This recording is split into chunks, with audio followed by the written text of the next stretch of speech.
અંદર એક આ ટોપિકમાંથી 1 માર્ક્સનો પ્રશ્ન હશે. 1 માર્ક્સનો પ્રશ્ન જોડકા સ્વરૂપે પૂછાય તો તમારો બિલકુલ ખોટો ના પડે એના માટે આટલી શોર્ટ ટ્રીક આપું છું, તૈયાર કરી દેજો. અહીંયા તમને કહ્યું છે કે અલિંગી પ્રજનનની પદ્ધતિઓ. તો અલિંગી પ્રજનનની કેટલી પદ્ધતિઓ? 6 પદ્ધતિઓ. આ 6 પદ્ધતિઓ અને એના પદ્ધતિઓના ઉદાહરણ પણ તમારે યાદ રાખવાના થાય છે. તો એના માટે શું કરવું? તો એના માટે આટલી ટ્રીક યાદ રાખી લેવી. અલિંગી પ્રજનનની 6 પદ્ધતિઓ. એના પ્રકાર કયા? એક તો ભાજન, કલિકા સર્જન, અવખંડન, પુનઃસર્જન, બીજાણુ નિર્માણ અને વાનસ્પતિક પ્રજનન. હવે ભાજનની અંદર પાછા 2 પ્રકાર પડે છે, જેનું નામ છે દ્વિભાજન અને બહુભાજન. અહીંયા તમને જોડકા સ્વરૂપે પૂછાય તો તમારે યાદ રાખવાનું અલેદ્રી. એટલે અમીબા, લે એટલે લેશમાનિયા અને દ્વિ એટલે દ્વિભાજન.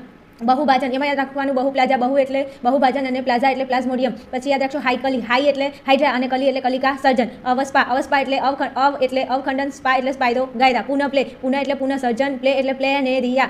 બીજા રાઈ, બીજા એટલે બીજાણુ નિર્માણ, રાઈ એટલે રાઇઝોપસ. પછી આવશે વાનસ્પતિક પ્રજનન. વાનસ્પતિક પ્રજનનના 2 પ્રકાર કયા? કુદરતી વાનસ્પતિક પ્રજનન અને કૃત્રિમ વાનસ્પતિક પ્રજનન. જો આટલું તૈયાર કરી લેશો, આ એક ટ્રીક છે. અલેદ્રી, બહુપ્લાઝા, હાઈકલી, અવસ્પા, પુનઃપ્લે, બીજા રાઈ અને અહીંયા એક પ્રકાર આપેલો છે વાનસ્પતિક પ્રજનન. આટલું તૈયાર કરી લેશો તો જોડકાની અંદર તમને ક્યારે પણ તકલીફ પડશે નહીં અને જોડકાની અંદર 1 માર્ક્સ તમારો